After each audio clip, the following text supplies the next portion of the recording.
Welcome to the Wealth Dialogue. I'm Emily. And I'm Jack. Welcome back to the deep dive. Our mission here is pretty simple.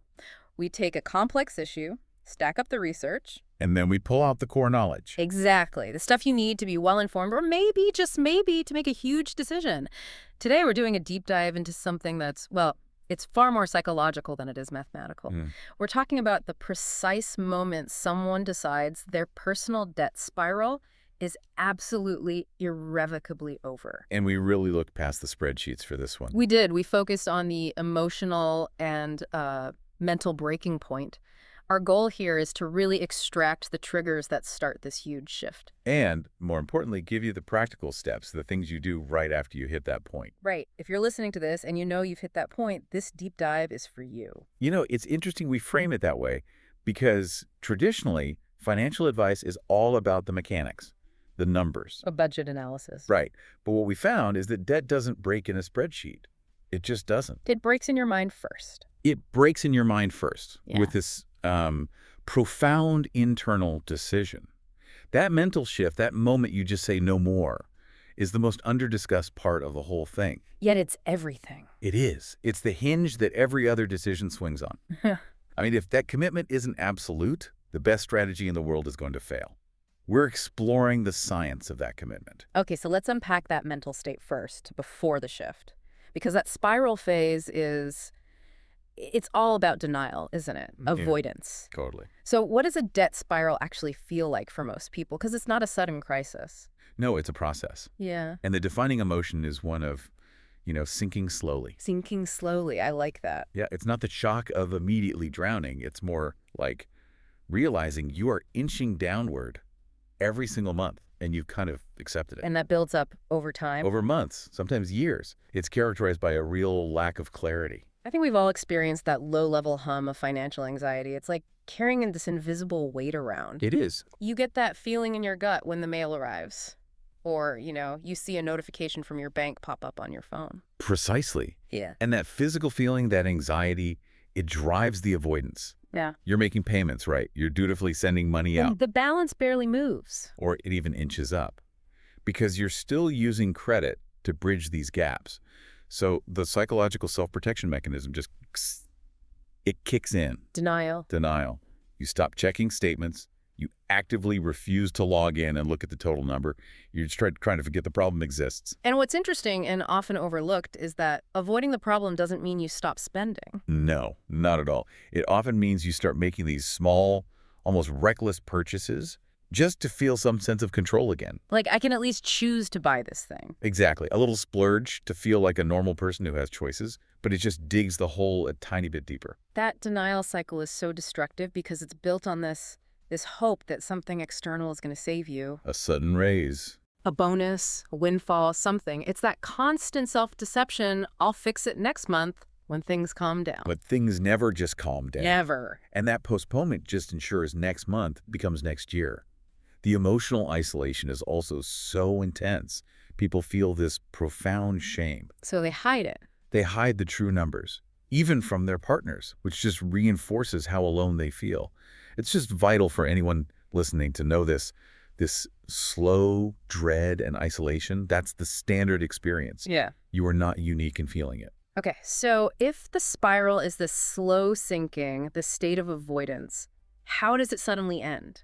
We need to talk about the moment. The trigger. Yeah, the trigger. What is it, external or internal, that finally shatters that denial? This is where the research gave us the most, I think, surprising insight. Okay. The trigger is almost always something incredibly small. It's mundane. It's almost anticlimactic. Not some huge dramatic event. No. We imagine a debt crisis ends with a phone call from a collections agency or, foreclosure notice on the door. Right, the big confrontation. But if you're already at that point, you're past denial. You're in triage mode. The true pivot moment, the one that ends the avoidance, comes when a minor, harmless-seeming event forces you to confront the major reality you've been ignoring. It's the small insult that you just can't rationalize away anymore. You got it. That makes so much sense. A small incident is manageable. It doesn't cause that paralyzing fear, but it's shocking enough to break your routine. Right. So give us some specifics. What are these triggers? Well, they're powerful because they're so trivial. It could be a simple declined card at a fast food drive-thru or a grocery store, something that's just a public embarrassment. Okay. Or it could be a forgotten bill that suddenly shows up, Yeah. causing this sharp little jolt of panic. Or sometimes it's just a reminder email about an overdue payment that hits your inbox late on a Sunday night when you're quiet and reflective. And you can't ignore it. You can't. Often, it's just realizing how close you came to dipping into rent money or savings just to cover the minimums. The trigger isn't the debt itself. It's the sudden realization of the consequence of your denial. So if we synthesize this, we're talking about a sudden, unexpected jolt out of that complacency. It's what one of our sources called a personal financial slap in the face. That's a great way to put it. It's an immediate, localized pain point that's it's just painful enough to stop the cycle, but not so big that it makes you curl up in fear. Exactly. It's the difference between hearing a tidal wave is coming next week Which is an abstract idea. versus getting a cold bucket of water thrown on you right now. One demands an immediate response. That moment of confrontation is the decision. Yeah. But a decision is only the start. So for someone listening, right after their slap in the face moment, maybe they just had that card declined, what are the immediate first steps? Right. Because the impulse is either to hide again or to try and write some perfect 50-page plan. And we have to fight both of those impulses. You counter hiding with confrontation, and you counter the perfect plan with immediate small-scale action. Momentum. Momentum matters infinitely more than perfection at this stage. So we have 6 steps, and they're designed to be taken within the first 48 hours. Let's hear them. And I want to challenge you on the why for each one. Let's do it. So step number 1, freeze all spending for 48 hours. A complete hard stop. Nothing. Nothing that isn't absolutely essential. We're talking food, shelter, medication. That's it. Okay, but why only 48 hours? Why not a week? I mean, if you're serious, shouldn't you commit to something longer? That's a fair question. It's because the goal isn't to balance the budget yet. The goal is psychological control. A month-long freeze feels overwhelming. It usually ends in failure, which just feeds that shame cycle. 48 hours is doable. It gives your brain time to reset, to stop the habitual flow of money, and switch from that high-stress reactive mode to a calm, analytical one. It proves to yourself that you're in charge immediately. It proves you are in charge of your money, not the other way around. A proof of concept for self-control. I like that. Okay, what's step 2? Step 2, write down the total debt number, every single dollar. You have to confront it. You have to. Get a piece of paper, a whiteboard, whatever. Manually list every card, every loan, every balance, and sum them up. Okay, but why manually? Couldn't you just check your bank's dashboard? Seems more efficient. Efficiency is the enemy of confrontation here.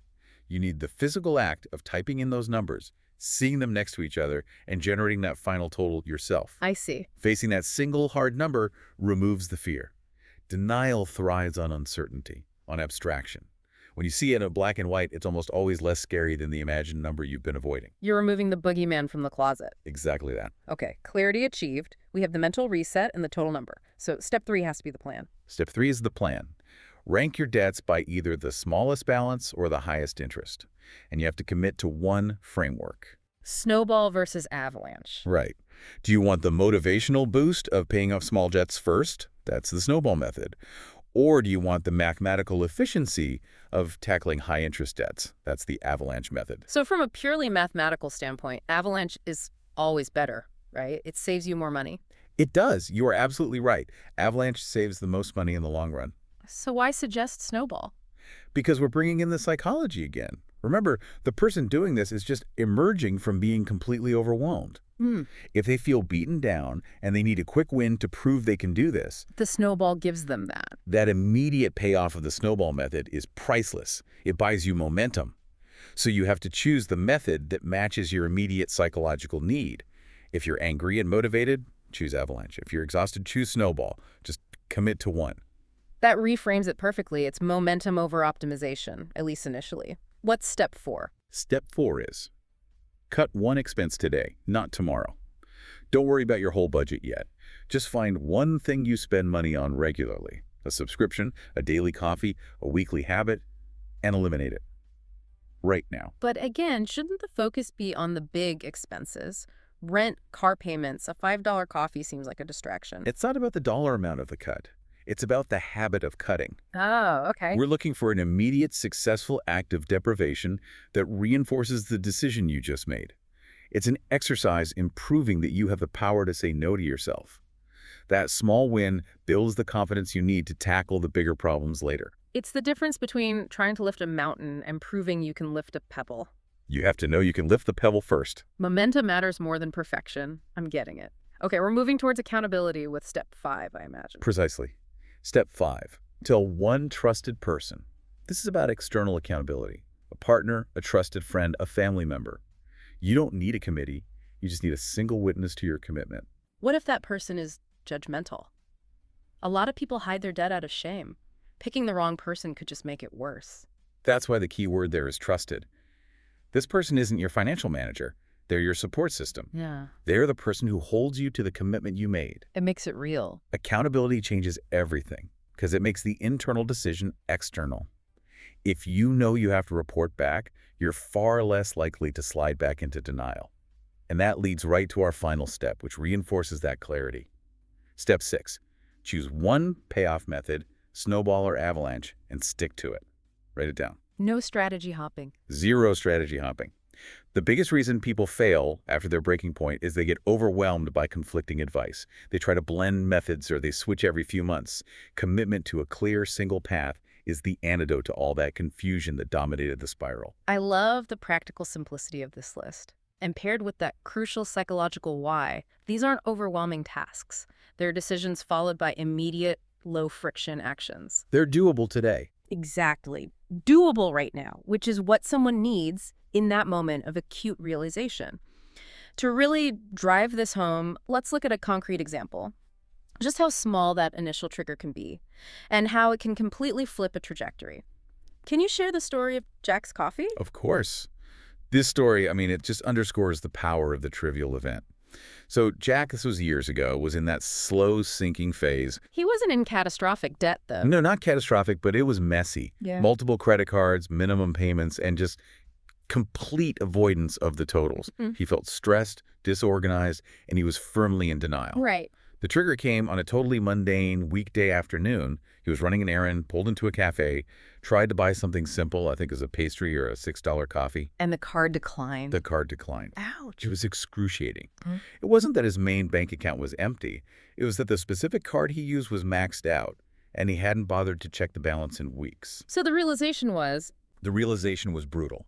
He was so disorganized that he was living on a financial knife edge without even knowing it, just relying on luck to cover basic things. Wow. He walked out of that cafe, no coffee, feeling acutely embarrassed, angry at the situation, but mostly just deeply disappointed in his own lack of control. That tiny, insignificant $6 transaction shattered the facade of denial instantly because it was public and immediate. That is the perfect definition of the slap in the face. The crisis wasn't the debt. The crisis was the lack of coffee. Yes. But that lack of coffee forced him to acknowledge the huge problem underneath. Exactly. He didn't go home and start looking up consolidation loans. His immediate emotional action was to go home, pull up every single statement that night, add up the total for the first time. And see the number. And see the cold, hard numbers staring back at him. And in that quiet moment, looking at that number, he actually spoke the decision out loud. I'm done with this. That emotionally charged decision, triggered by a declined $6 transaction, was the pivotal moment. It changed his financial life forever. It is truly powerful how a tiny moment, an event most people would just brush off as annoying, can flip an entire life trajectory. It moves someone from passive denial to active, decisive action using those 6 steps we just outlined. The takeaway is clear, I think. The moments that truly matter are often emotional and psychological. They come before the actual financial fixes. The real work is recognizing and honoring that psychological pivot when it happens. So what does this all mean for you, the listener? If you've been in that slow sinking state, the recap is this. Your moment of decision can be today. Right now. It doesn't require a perfect plan or a 6-figure income. It requires freezing that spending, facing that number, committing to a simple plan, and telling one trusted person. Take that first step. And if we connect this to the bigger picture, it really raises an important question. We know the spiral is often broken by a small, unexpected trigger. A declined card, a reminder email, these are the ignored signals. So considering the accumulation of all those small, ignored moments that lead up to the eventual slap in the face, what value is there in anticipating that moment before it forces your hand? That's a powerful thought. The decision to end the spiral doesn't have to be forced by a crisis. The real power is in deciding to seize the small, mundane reality of today before it controls you tomorrow.